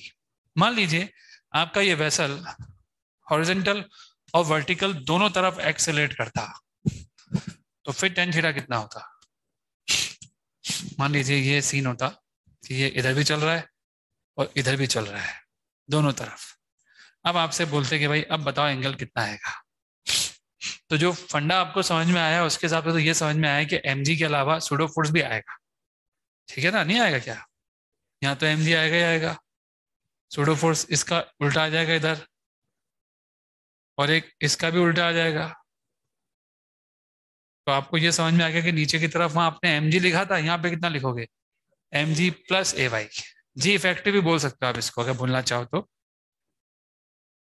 एग्री? अब बताओ जो नेट फोर्स आएगा वो तिरछा आएगा ना ऐसा, तो वो इस एंगल पे आएगा। यही एंगल निकालना था, पहले भी ये एंगल निकाला था। तो टेन थीटा इस बार कितना आ रहा है? AX अपॉन AY प्लस जी। यहाँ पे ध्यान रखना है कि AY आपको तभी प्लस में लिखना है जब वो ऊपर है। अगर ये AY नीचे हो जाए तो आपको इसमें किसमें लिखना पड़ेगा? माइनस में। So if AY is below, और बिलो ये डाउनवर्ड है, AY is downward, then put AY with negative sign. AX का कोई टेंशन नहीं है, AX तो आप जैसा मर्जी है वैसा मान लोगे, कोई इशू नहीं है उसमें। AX तो प्लस में लिखना है आपको, क्योंकि इस केस में नहीं बन सकता, आगे चल के पैराबोला भी आएगा। इस केस में इसलिए नहीं बन सकता क्योंकि आपका एक्सेलरेशन कांस्टेंट है पूरी सरफेस पे, तो सूडो फोर्स भी हर जगह कैसा लग रहा है? सेम लग रहा है, इसलिए ऐसा हो रहा है।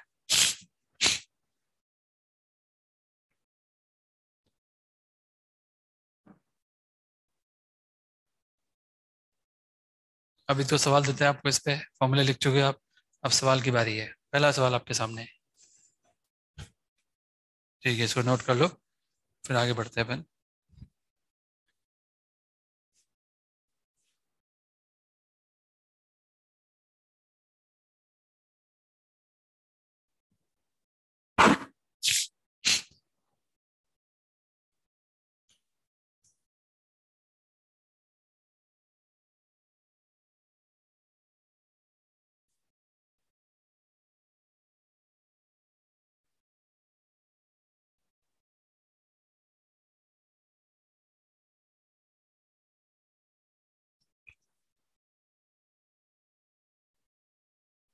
लिख लिया बच्चों आप लोगों ने?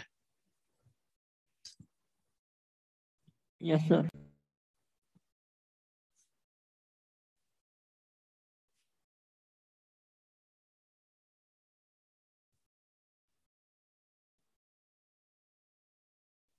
करिए। आपको मालूम करना है कि फ्लूइड का एंगल विथ हॉरिजॉन्टल कितना होगा। Angle of fluid with horizontal.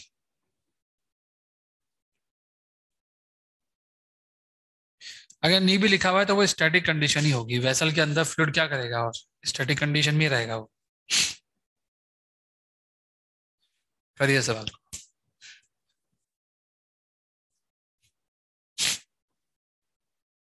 इस बार मैंने क्या किया, एक्सेलरेशन ना हॉरिजॉन्टल दिया है ना वर्टिकल दिया है, पर मैंने कुछ ऐसा दिया है कि आप हॉरिजॉन्टल वर्टिकल खुद भी निकाल सकते हो कंपोनेंट लेकर के। एक आंसर आ चुका है, कंपोनेंट लो फटाफट इस एक है। और याद रखना जी तो नीचे आएगा, ये वाला फॉर्मूला वहां पे लिखा हुआ है, उस फॉर्मूले को लगाना। 53. कितना आंसर आ रहा है? 53. 10/3 आ रहा है। चलो देखते हैं। सबसे पहले 10 sin 37 कितना होता है ये पता होना चाहिए आपको। कितना होता है भाई? 10 sin 37 बताओ कितना होगा? 6 होगा ना। और ये कितना होगा? 8। अब अपन टेन थीटा का फॉर्मूला लगाते हैं। पूरा फॉर्मूला ए एक्स ये रहा 6 अपॉन जी की जगह 10 और ए वाई माइनस लिखना पड़ेगा -8, तो 6/2 3 आंसर होगा 10 इनवर्स 3। चलो सवाल था ये। अगला सवाल।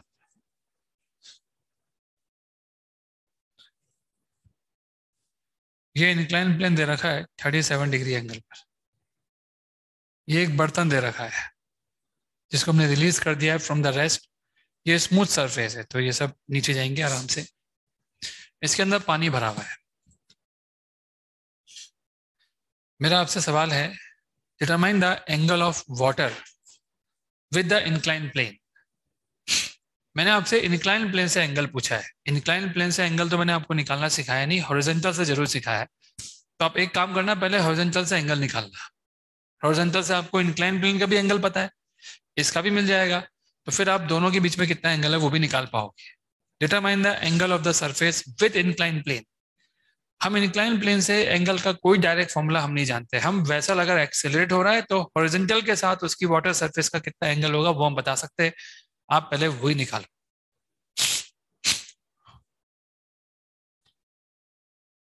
क्या बता सकते हो इसका एक्सेलरेशन कितना आएगा? कितना आएगा? स्मूथ सरफेस पे कोई भी चीज अगर ऐसे रिलीज की जाती है और जब चलती है तो उसका एक्सेलरेशन क्या आता है? G and चलो मैं आपसे एक सवाल पूछता हूँ। ये ब्लॉक है 2 kg का, sin theta. ये ब्लॉक है 3 kg का, ये ब्लॉक है 5 kg का। सबसे ज्यादा एक्सेलरेशन किसका आएगा? सेम ही आएगा ना। कितना आएगा? जी साइन थीटा आएगा कि नहीं आएगा? ये तो पूछ रहा हूँ मैं कि इसका एक्सेलरेशन कितना आएगा? जी साइन थीटा। सबको समझ में आ गया? ये आपने बहुत बचपन में पढ़ा था आपने। तो एक्सेलरेशन आपको दे रखा है, थीटा की वैल्यू आपको पता है, कोई बहुत बड़ी चीज नहीं है आपके लिए। एक्सेलरेशन मैंने लिख दिया। अब आपका ये क्वेश्चन ये तो हो गया, अगर एक वेसल का एक्सेलरेशन आपको पता हो तो उसके दो कंपोनेंट ले सकते हैं क्या आप? ले लो दो कंपोनेंट। एक्स कितना आएगा? ये रहा आपका एक्सेलरेशन जी साइन थीटा। ये कितने एंगल पे आ रहा है? थीटा पे। इसके दो कंपोनेंट बताओ कितने आएंगे? एक ये आएगा जी साइन थीटा कॉस थीटा, ये आएगा क्या? और एक कितना आएगा? एक तो इस तरफ आ गया, दूसरा नीचे की तरफ। तो आप लिखो ना फटाफट खुद ही, जी साइन थीटा कॉस थीटा जी साइन स्क्वायर थीटा। बस अब तो क्वेश्चन खत्म हो गया। टेन थीटा टेन अल्फा का फॉर्मूला लगा लो क्या होता है। थीटा की वैल्यू लास्ट में पुट कर देना। हमने सबसे पहले एक्सेलरेशन लिखा, फिर उसके वर्टिकल हॉरिजॉन्टल कंपोनेंट लिखे, फिर फॉर्मूला हमको याद आ गया, tan अल्फा लिख रहे हैं हम, इस बार tan फाई लिख लेते हैं। ax लिखते हैं ना ऊपर, तो g sin theta cos theta, नीचे लिखते हैं g, ये नीचे है तो माइनस में लिखना पड़ेगा, g sin square theta, g sin theta cos theta upon g cos square theta आ जाएगा नीचे, 1 माइनस sin स्क्वायर थीटा होता है cos स्क्वायर थीटा, ठीक है ना।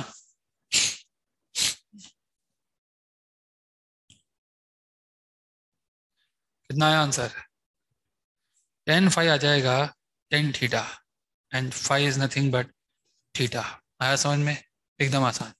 कोई डाउट किसी को इसमें? ये बताओ, ये एंगल आपका हॉरिजॉन्टल के साथ आ रहा है, यानी जो आपका ये जो सरफेस है ना, ये हॉरिजॉन्टल के साथ कितने एंगल पर है? आपने निकाल दिया थीटा पे, फाई जो आया ना आपका वही तो थीटा आया है। आप बताओ इस इंक्लाइन इसका इसके साथ कितना एंगल होगा? ये भी थीटा ही था, 37। अरे ये भी तो 37 डिग्री आ रहा है। आप बताओ कितना एंगल है इसका इसके साथ? 0। तो angle of liquid surface with incline plane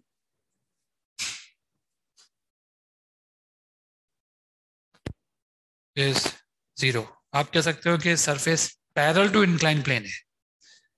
अगर फ्रिक्शन होता तब भी क्या यही आंसर आता क्या? यहाँ तो फ्रिक्शन नहीं था, स्मूथ था। अगर यहाँ फ्रिक्शन होता तो क्या आपको लगता है सेम आंसर आता? नहीं आता, ऑब्वियस सी बात है। फ्रिक्शन होता तो एक्सेलरेशन ये तो ना लिखा हुआ आता, फिर तो एक्सेलरेशन कुछ और ही लिखते हैं, और जब कुछ और लिखते तो आंसर भी कुछ और आता। समझ में आ गया? तो बिना फ्रिक्शन के केस में तो आंसर यही आ रहा है। अगर एग्जामिनर को क्वेश्चन देना होगा तो फ्रिक्शन की वैल्यू देगा, ताकि आप पहले क्या निकाल सको? एक्सेलरेशन। तब एक्सेलरेशन का फॉर्मूला क्या होगा? जी sine theta minus mu G cos theta, ये फर्क पड़ जाएगा। बाकी कहानी तो वही रहेगी, एक या दो कंपोनेंट लेने पड़ेंगे, हॉरिजॉन्टल वर्टिकल, और क्वेश्चन खत्म। कभी कभार इसमें एक और चीज पूछी जाएगी आपसे, पहले मैं आपको बता दूं कंसेप्ट क्या है, उसके बाद आपको बताएंगे। ये हमारे पास एक वेसल है जिसमें हम फ्लूइड भर के रखेंगे। पहले ये रहा हमारा फ्लूइड जो पहले से भरा हुआ है इसमें।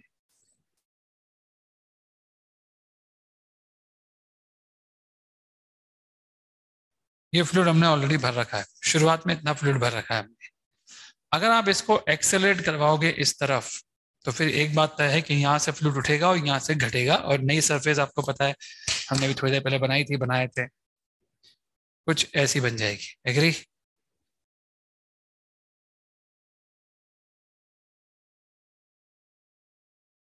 कुछ ऐसी नई फ्लूइड ऐसा बन जाएगा। थोड़ा 3D में बनाने की कोशिश करिए, अब फ्लूइड की सरफेस ऐसी होगी। तो एक बड़ा सवाल उठता है कि यहाँ से ये कुछ उठा और यहाँ से कुछ नीचे भी गया है, राइट? कुछ गया ना नीचे, दिख रहा होगा आपको। मान लेते हैं कितना नीचे गया? B नीचे गया, और ऊपर कितना गया था? A। क्या A और B सेम होते हैं क्या? ये सवाल है मेरा आपसे। जितना एक तरफ से ये ऊपर गया है, क्या उतना ही दूसरी तरफ से नीचे भी जाता है क्या? ऐसा क्यों होता है? हाँ देखते हैं। पहले आपका लिक्विड ये था, अब थोड़ी देर बाद लिक्विड की नई शक्ल दिख रही है। ऐसा लग रहा है क्या इधर से वॉल्यूम बढ़ा है, इधर से वॉल्यूम घटा है? हमारा जो लिक्विड था ना वो ऐसा था, ठीक है। अगर आप ढंग से देखेंगे तो यहाँ से कुछ बढ़ा है और यहाँ से कुछ घटा है। जितना बड़ा है उतना ही तो घटेगा ना। तो हम ये तो कह सकते हैं ना कि ये अगर लेंथ हम मान ले C है, और ये लेंथ अगर हम D मान ले, तो हाफ AC, ये मैं एरिया लिख रहा हूँ यहाँ का, और उसको मैं मल्टीप्लाई करूंगा चौड़ाई से, W से। क्या ये वॉल्यूम आ जाएगा इस पोर्शन का? और इस पोर्शन का वॉल्यूम कैसे निकालेंगे? हाफ BD तो हुआ क्रॉस सेक्शन एरिया, और इस एरिया को जब चौड़ाई से मल्टीप्लाई करेंगे तो वॉल्यूम आ जाएगा। आया बात समझ में? तो यहां से आपको एक रिलेशन मिल रहा है, AC is to BD। Agree? आप सबको पता है कि ये एंगल होता कितना है, हॉरिजॉन्टल का एंगल A/G। तो tan थीटा की वैल्यू हम सबको पता है A/G होती है, एक्सेलरेशन डिवाइडेड बाई G होती है ना। आप tan थीटा बताओ, A/C आएगा क्या? और यहां से कितना आएगा? B/D। तो AD इज टू कितना आ रहा है? BC आ रहा है। आप इन दोनों इक्वेशन को मल्टीप्लाई कर दो, this is 1, this is 2, and 1 into 2 करो, कितना हो जाएगा? A² CD B² C D and A is equal to B. तो डायरेक्टली तो बोलना बहुत मुश्किल था, लेकिन वॉल्यूम कंजर्वेशन से हम बोल सकते थे। आगे से हम डायरेक्टली बोल सकते हैं, इतना तभी कैलकुलेशन करने की जरूरत नहीं थी। जितना ही उधर से उठेगा उतना ही इधर से कम भी होगा, क्योंकि वॉल्यूम क्या रहता है, कंजर्व। तो हेडिंग डालना है इस पे वॉल्यूम कंजर्वेशन। अब याद रखना आप, लिक्विड जब भी एक तरफ से उठेगा, जितना उठेगा दूसरी तरफ उतना ही कम होना पड़ेगा उसको। अगर आप क्या चीज कंजर्व करते हो, वॉल्यूम, और वॉल्यूम तो कंजर्व करना ही पड़ेगा, क्योंकि लिक्विड का तो वॉल्यूम कंजर्व होता ही है। तो हेडिंग डालेंगे इसमें वॉल्यूम कंजर्वेशन की, लास्ट में लिखेंगे जितना एक तरफ से उठता है उतना ही दूसरी तरफ से घटता भी है।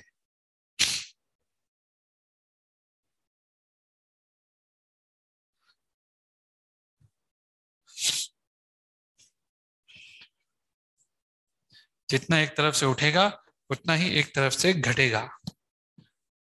ये जो 3D में डायग्राम था, जरूरी नहीं है कि हमेशा 3D में डायग्राम है, कभी कभी डायग्राम ऐसा भी आ सकता है जैसा मैं आपके सामने बना रहा हूँ। इसकी चौड़ाई दे देते हैं आपको।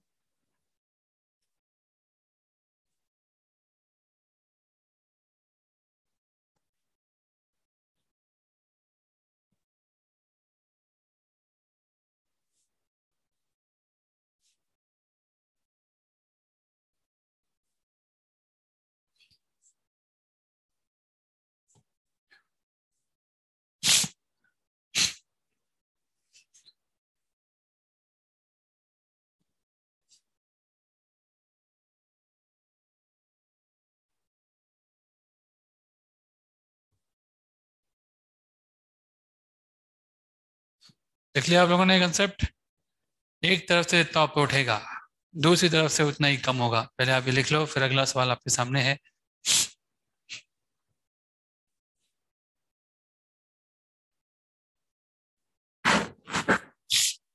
एक क्यूब आपको दे रखा है, क्यूब भी नहीं बोलना चाहिए अपने को, पर उसकी साइज आपको दे रखी है, चौड़ाई 1 मीटर है। अगर क्यूब होता ना तो सब कुछ ही इक्वल होता, तो वो इक्वल तो मैंने नहीं दे रखा।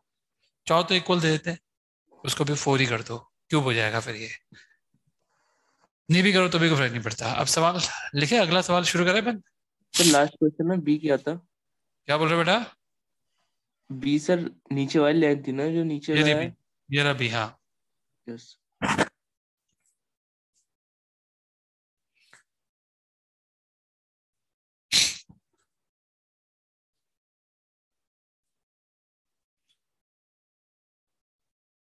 लिख लिया आप लोगों ने? आगे बढ़ा जाए।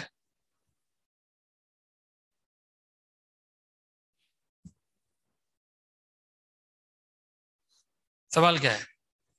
Determine the maximum value of A, maximum value of A, determine the maximum value of A for which no water get spill out of the container.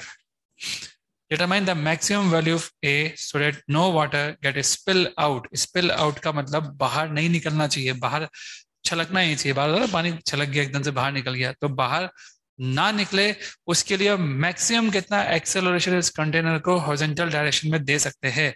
मैं आपसे इस ए की मैक्सिमम वैल्यू पूछ रहा हूं, जिससे कि इसमें से हल्का सा भी पानी बाहर ना निकले। सबको समझ में आ गया? ये पानी उठ रहा है ना, उठते उठते यहाँ आ गया ना तो बाहर निकल जाएगा। तो हम ये समझ सकते हैं कि मैक्सिमम एक्सेलरेशन से इतना हो जाए कि ये पानी उठते उठते यहाँ पहुंच जाए, बस, इससे ज्यादा नहीं। एग्री? ये डिस्टेंस है कितनी? तो पानी अगर इधर 1 मीटर ऊपर गया तो इधर कितना नीचे हो जाएगा? 1 मीटर। तो मैंने पानी को इधर 1 मीटर नीचे कर दिया और उधर 1 मीटर ऊपर कर दिया। कोई डाउट किसी को इसमें? अब इन दोनों को जोड़ दो तो बताओ पानी की नई शक्ल कैसी होगी? ऐसी होगी। अब आप 3D बनाना चाहो तो बड़ा मजा आता है उसको बनाने में, लेकिन टाइम वेस्ट होता है। ऐसा कुछ पानी हो जाएगा आपका। कोई डाउट किसी को इसमें? तो पानी कितने एंगल पे आ गया? एंगल निकाल सकते हो आप डायरेक्ट। आपने इतना तेज चलाया इसको कि पानी उठते उठते यहाँ आ गया। आप बताओ मुझे ये एंगल कितना होगा? ये लाइन कितना है? 4। ये कितना है? 2। अब बताओ ये tan थीटा कितना आ रहा है आपके हिसाब से? आपके हिसाब से tan थीटा आ रहा है 2/4। कोई आपसे पूछे ना tan थीटा कितना आ रहा है, तो 2/4 आ रहा है। एग्री? 2/4। और ये होता कितना है? A/g। तो हम जानते हैं बस, तो ए निकाल दो, g/2 यानी 5 मीटर पर सेकंड स्क्वायर। सबको समझ में आ गया? तो डाउट किसी को इसमें? अब सोचिए अगर हम स्पीड को 5 से भी ज्यादा कर दे तो क्या होगा? पानी बाहर निकल जाएगा। तो मैं आपसे ये भी पूछ सकता हूँ कोई एक्सेलरेशन दे करके कि कितना पानी बाहर निकल गया। मेरा अगला सवाल आपसे ऐसा ही होगा, पहले इसको लिख लो। फिर अगला सवाल यही होगा कि अगर एक्सेलरेशन की वैल्यू ये है तो पानी कितना स्पिल आउट हो गया।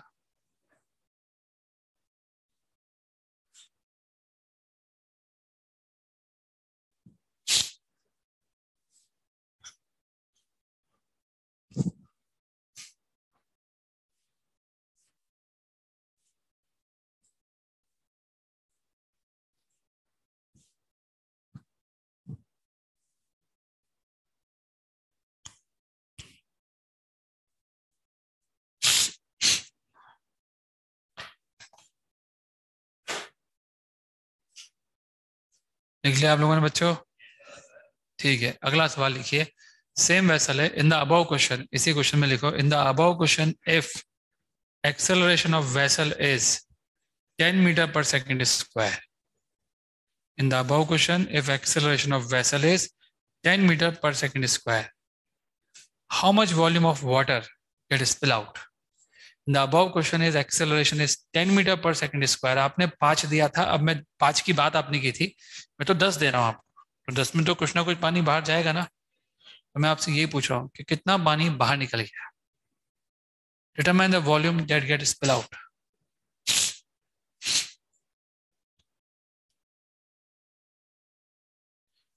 जब आपका एक्सेलरेशन 10 होगा तो पहले आप ये पता लगाओ कि अगर आपका एक्सेलरेशन 10 मीटर पर सेकंड स्क्वायर है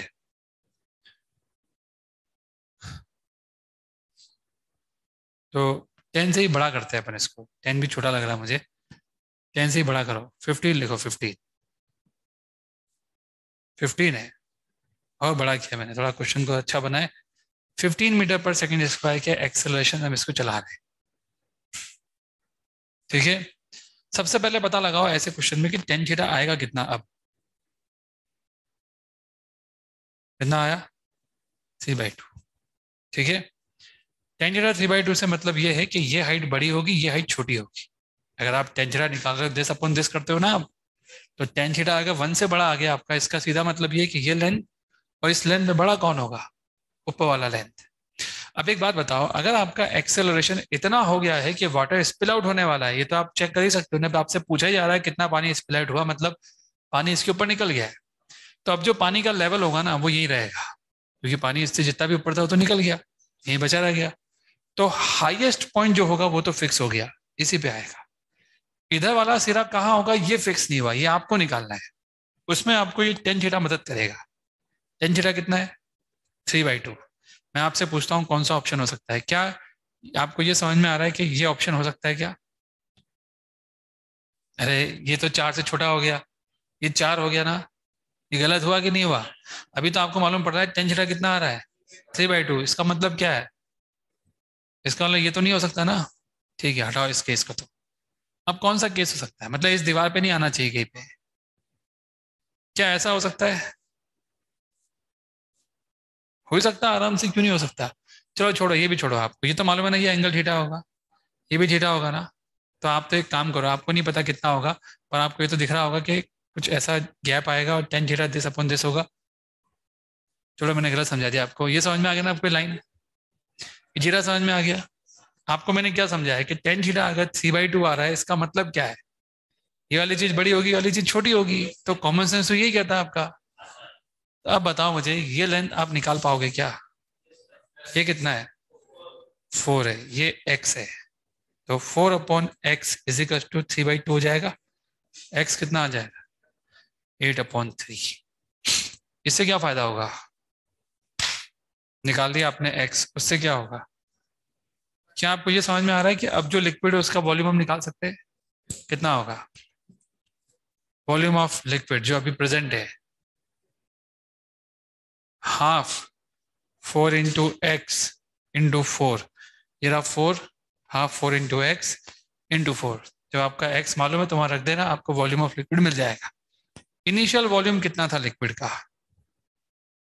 जो प्रेजेंट था, यहाँ लिखा हुआ है कितना था बताओ, 4 × 3 × 4, राइट, सही था ना, 4 × 3 × 4, ये इनिशियल वॉल्यूम था। अब बताओ वॉल्यूम स्पिल आउट कितना हुआ। आपके पास शुरू में इतना वॉल्यूम था, आज की तारीख में आपके पास इतना वॉल्यूम है, तो बस सारी कैलकुलेशन है, क्या आंसर दे देना। क्या आप सबको समझ में आ गया सवाल? इसमें आपको ये दिमाग लगाना पड़ेगा। वैसे ना बहुत ज़्यादा चांस है कि वो जो दूसरा वाला आएगा ना, ये वाला, ये अक्सर इसी पे आता है। हालांकि अगर मैं एक्सेलरेशन 10 देता तो किधर आता, tan थीटा कितना आता, 1 आता। 1 आने का क्या मतलब है, जितना ये है उतना ही ये होगा। ऐसा केवल कब हो सकता है, अगर आप इन पॉइंटों पे लोगे ना तो ये तो 4 हो जाएगा, तो ये 4 से कम हो जाएगा। इन पॉइंटों पे लेने से क्या समझ में आ रहा है आपको, अगर आप यहाँ पे लेते हो तो ये कितना होता है 4, लेकिन ये पूरा 4 होता है, तो ये तो 4 से कम ही होता है ना। आपको दोनों बराबर चाहिए ना, तो दोनों बराबर कैसे आएंगे, आप यहाँ आओगे यहाँ पे, अब देखो यहाँ पे 4 और 4 दोनों 4 हो जाएंगे। ये आपको दिमाग लगाना पड़ेगा। अगर आपका tan थीटा 1 से बड़ा आया तो ऐसा करना पड़ेगा, ये दिमाग आप खुद ही लगाओगे तो बेटर होगा। इसमें रटने ऐसा कुछ नहीं है। 3 ही तो केस हो सकते हैं। 3 केस क्या क्या हो सकते हैं, या तो इस पे, इस दीवार पे क्या आ जाए, या यहाँ आ जाए, या फिर यहाँ आ जाए। उम्मीद है आपको समझ में आ रहा होगा क्या करना है।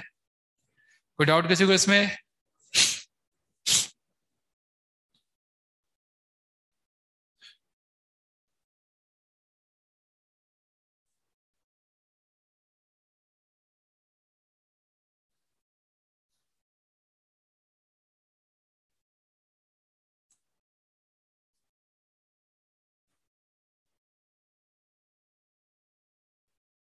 जैसे आप लिख लो, मुझे बता देना, मैं लिख लिया ताकि हम आगे बढ़ सके। लिख लिया सबने? ठीक है। अब हम दूसरा शेप लेंगे। एक शेप हो गया, बहुत देर से एक शेप पढ़ रहे हैं हम, किसको हटाए हम, आपने लिखा हो तो बताओ फटाफट, लिखिए।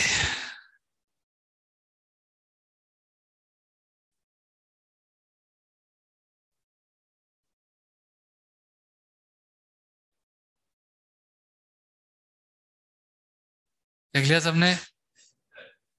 आगे बढ़ा जाए? ठीक है।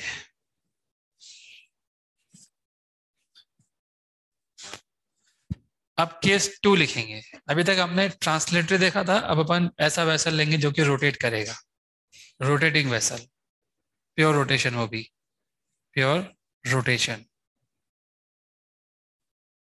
ये एक सिलेंड्रिकल वेसल है, इसमें आपको हमेशा सिलेंड्रिकल वेसल ही दिया जाएगा, और कोई वेसल आज तक दिया भी नहीं है, कोई देगा भी नहीं आपको, क्योंकि और कोई वेसल की स्टडी करना हमारे लिए बहुत मुश्किल है। ये रहा एक वेसल जिसमें लिक्विड पहले से ही भरा हुआ है। मैं आपको लिक्विड दिखाता हूँ जो भरा हुआ दिख रहा है इसमें, ये रहा। और ये वेसल, ये तो 3D फिगर बनाया मैंने। ये वेसल जो है इस एक्सिस के अबाउट गोल गोल घूम रहा है। नाउ अल्फा नहीं है, सिर्फ ओमेगा है। Omega is equal to constant है, is no alpha, constant omega से सिलेंडर गोल गोल घूम रहा है। अब ऐसे में जो आपकी लिक्विड की सरफेस है वो ऐसी ही रहेगी जैसी आपको दिख रही है, या चेंज होगी, ये हमें देखना है। चेंज हो जाएगी। इसका लॉजिक ये हो सकता है, आप यहां से अगर एक्स दूरी पे जाओ, सबसे पहले तो आप वेसल की फ्रेम में जाएंगे। तो वेसल एक रोटेटिंग बॉडी है। हम जो फ्रेम बना रहे हैं वो फ्रेम हमारा ऑब्जर्वर इस एक्सिस पे खड़ा है, यार ऑब्जर्वर हमारा, ठीक है।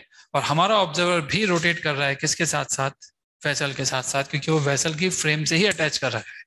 हम वेसल के फ्रेम में जाएंगे ना, तो हमारा ऑब्जर्वर किस पे चिपका हुआ है, वेसल के ऊपर। आप ऐसे समझो, तो जो वेसल कर रहा है वो भी कर रहा है, वेसल घूम रहा है वो भी घूम रहा है। ये कौन सी फ्रेम हो गई, रोटेटिंग फ्रेम। रोटेटिंग फ्रेम से जब आप सूडो फोर्स लिखते हो तो आपको सूडो फोर्स लगाना पड़ता है सेंट्रीफ्यूगल फोर्स। हम वेसल की फ्रेम में है बच्चों, फ्रेम ऑफ वेसल, और ये फ्रेम है कैसी, रोटेटिंग फ्रेम।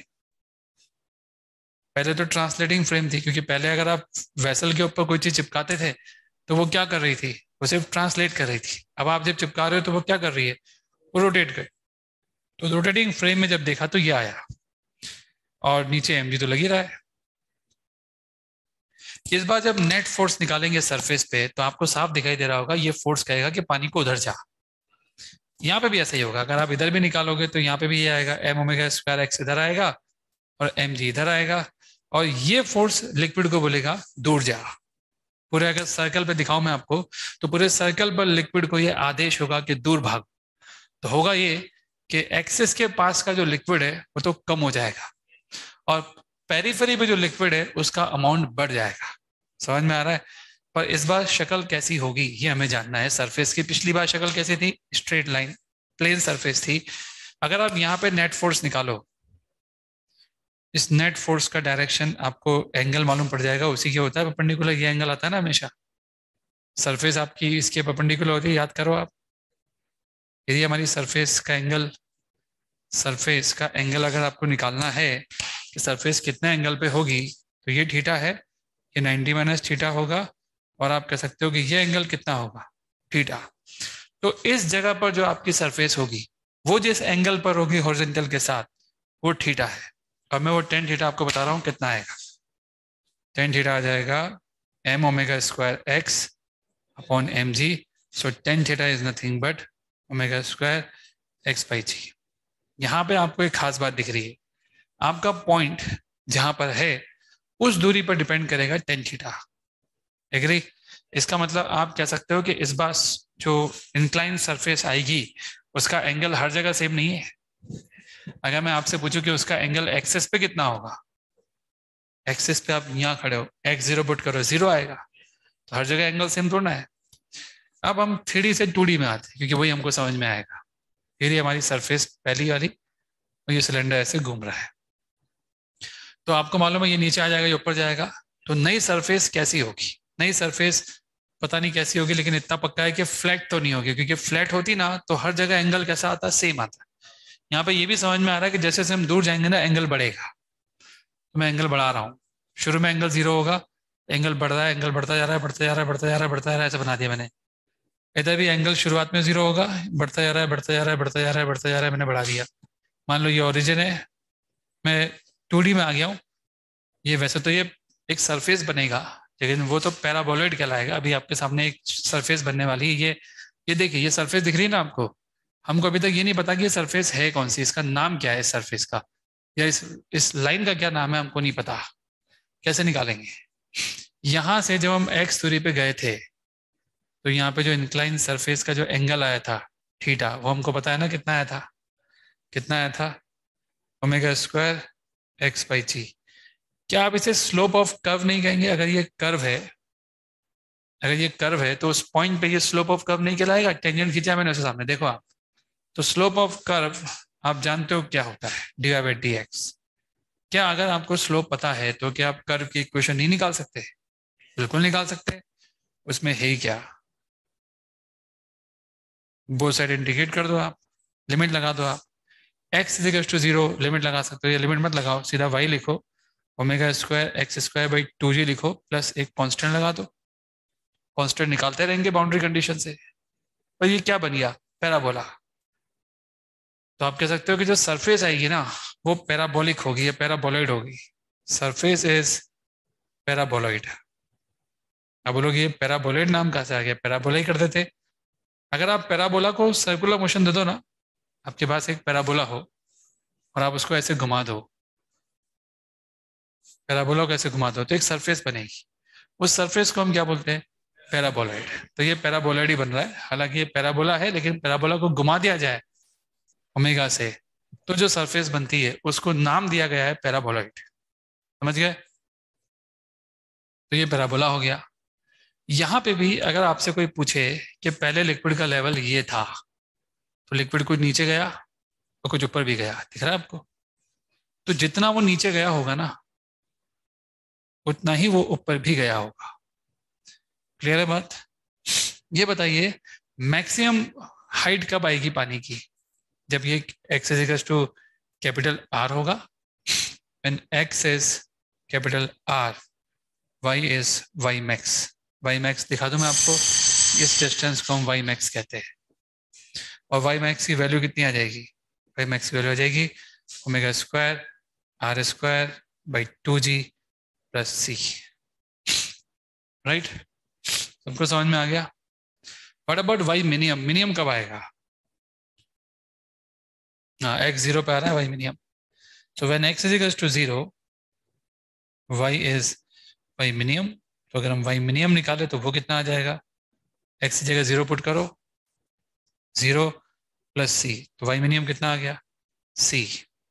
अगर मैं आपसे पूछूं कि मैक्सिमम और मिनिमम के बीच का गैप कितना आ रहा है, कुछ हटा सकता हूँ मैं? ये हटा दिया मैंने शुरुआत का। ये बताओ y max minus y minimum कितना आ रहा है?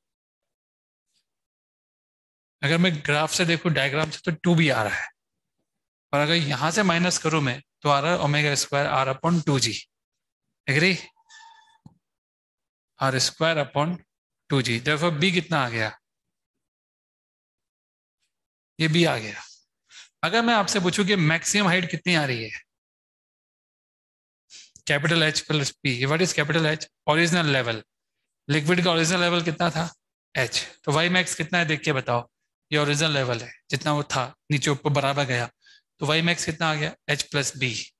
एंड y मिनिमम कितना होगा, H माइनस B। आ गया समझ में? कोई आपसे ये पूछ सकता है कितना तेज हम घुमाए जिससे कि पानी स्पिल आउट होने तक हो जाए या स्पिल आउट ना हो। मैक्सिमम कितना ओमेगा से घुमा सकते हैं कि आपका पानी स्पिल आउट ना हो।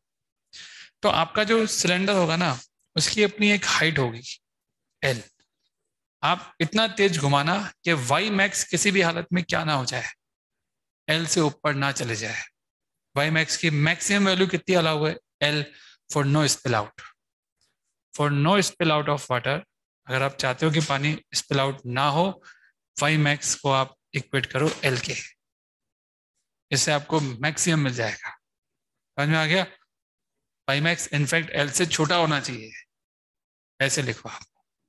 अगर आपसे कोई पूछे कि हम चाहते हैं कि इतना तेज घुमाओ कि बॉटम दिखने लग जाए, देखो अभी तो नहीं दिख रहा ना बॉटम, और तेज घुमाओगे, ज्यादा तेज घुमाओगे ना, तो b की वैल्यू बढ़ेगी। जब b की वैल्यू बढ़ेगी, इसका मतलब पानी और नीचे जाएगा, और बढ़ाओगे और नीचे जाएगा, तो y मिनिमम आपका लगातार कम होगा। आपको अगर बेस को एक्सपोज करवाना है तो y मिनिमम कितना होना चाहिए, 0। तो for expose of base of cylinder, y minimum 0 कर दो। तो ऐसे सवाल आपके सामने आएंगे जब आपसे पूछा जाएगा कितना तेज घुमाए जिससे कि बेस एक्सपोज हो जाए। तो मैंने करवाया नहीं सवाल, बेल बल गई, लेकिन आप समझ में आ गया होगा। आपको H माइनस बी को 0 के इक्वल करना है, और एक में H प्लस बी को आपको बराबर करना है L के बराबर। आपको वो ओमेगा मिल जाएगा जिसपे घुमाने से या तो एक्सपोज होगा या फिर पानी स्पिल आउट हो जाएगा। समझ में आ गया? बोलो बेटा। टोर्नेडो की भी यही शेप होती है? क्या बोल रहे हो? टोर्नेडो की भी यही शेप होती है? क्या बोल रहे हैं? टोर्नेडो नहीं, टोर्नेडो के लिए एक मूवी देखिए हॉलीवुड की, टोर्नेडो नाम है उसका। पार्ट 1 आया, उसका पार्ट 2 शायद आया नहीं। उसमें आपको मालूम पड़ेगा उसकी शेप नहीं होती, उसकी स्पाइरल अलग ही शेप होती है, वो अपने सिलेबस का बियॉन्ड है।